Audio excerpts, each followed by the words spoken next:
Assalamualaikum warahmatullahi wabarakatuh.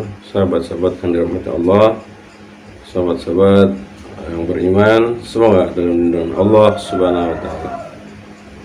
Baik, kajian kali ini kita akan bahas tentang bagaimana adab kita berdoa, bagaimana keistimewaan, kekhususan doa dan keutamaan doa itu sendiri,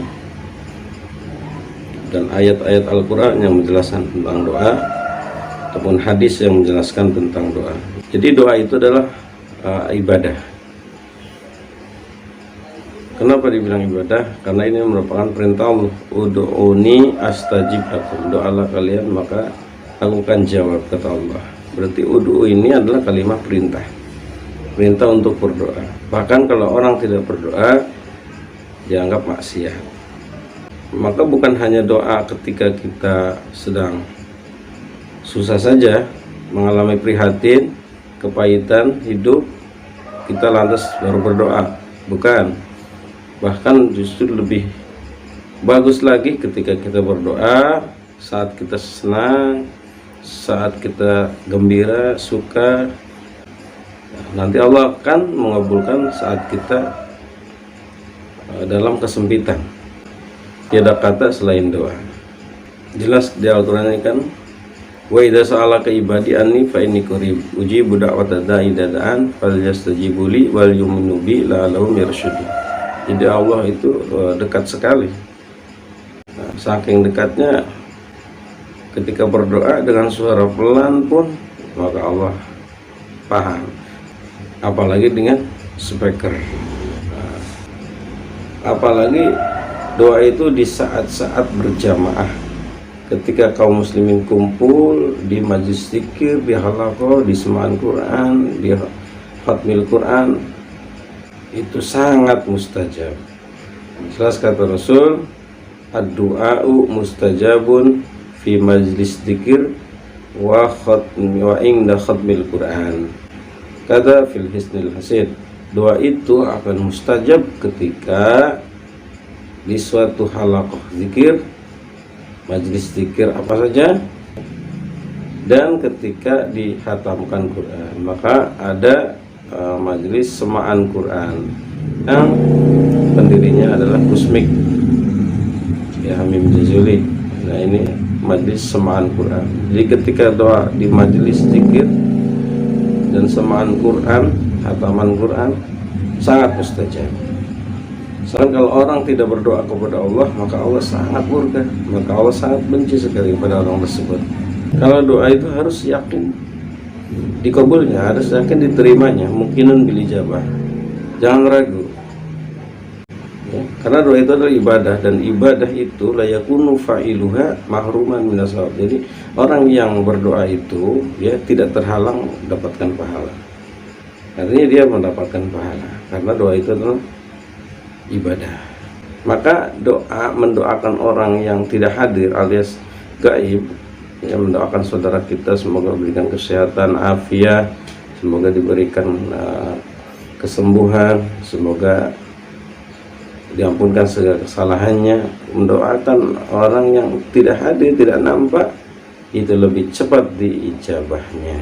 Karena apa? Karena di situ ada malaikat yang menyampaikan, malaikat yang mewakilkan ya. Ketika saudaranya mendoakan saudaranya lagi dengan kebaikan, maka malaikat ini berkata amin. Jadi ketika ada saudara berdoa, itu diaminkan oleh malaikat. Maka ini sangat cepat ijabahnya, sangat cepat sekali diterimanya. Karena apa? Malaikat ikut mengaminkan. Doa baik kepada orang akan kembali lagi kepada kita. Doa jelek kepada orang maka akan kembali lagi kepada kita. Maka selalu kita mendoakan yang baik-baik kepada saudara kita. Ya, walaupun saudara kita jelas kita tahu melakukan suatu perbuatan yang salah, yang menyimpang, kita doakan. Ya. Bahkan para wali-wali Allah, para kekasih Allah itu selalu husnuzon kepada orang, selalu ada rahmah, kasih sayang kepada orang. bahkan sekalipun pemabuk, penjudi, pencuri, ya, pelacur, doanya baik-baik para wali kekasih Allah itu, karena hatinya bersih sekali kepada Allah Subhanahu. Maka doanya yang baik-baik, tidak ada doa yang jelek. Bahkan ada sempat doa, ya Allah, sebagaimana Engkau gembirakan di dunia, maka gembirakanlah di akhirat. Kama farahta di dunia, ya, farahta fil akhirah. Sebagaimana Engkau gembirakan di dunia, maka gembirakan di akhirat. Orang senang-senang di dunia, gembira, happy, tapi juga di akhirat mudah-mudahan gembira juga. Artinya semoga Allah memberikan hidayah kepada mereka ketika salah jalan. Jadi tidak mendoakan laknat, dikit-dikit kita melaknat, dikit-dikit kita mengucap kasar, kotor. Semoga ditimpakan azab, semoga celaka. Jangan, ya akhi, kita doakan yang baik-baik. Itulah orang yang afqahu, orang yang lebih paham, orang yang lebih cerdas, orang yang lebih fakih.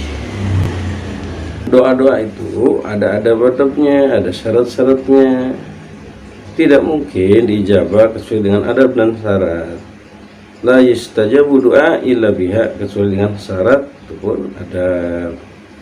Maka awal syarat berdoa adalah islahul batin, yaitu apa? Memperbaiki apa? Batin kita, memperbaiki, membersihkan hati kita dari kotoran apa? Ujub, riya, hasud dan lain sebagainya, takabur, penyakit hati. Bersihkan. Dan juga suapan yang masuk ke perut kita ini adalah lukmah halal, yaitu makanan suapan yang halal. Akhir daripada syarat doa itu adalah ikhlas, mengikhlaskan, memurnikan, serahkan kepada Allah Subhanahu wa taala ketika kita sudah berdoa. Fad'ullaha mukhlisina lahuddin, maka berdoa kepada Allah dengan ikhlas.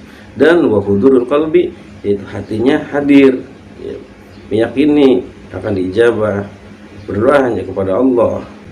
Bahkan Allah tidak akan mengijabah doa dengan hati yang lalai, lupa.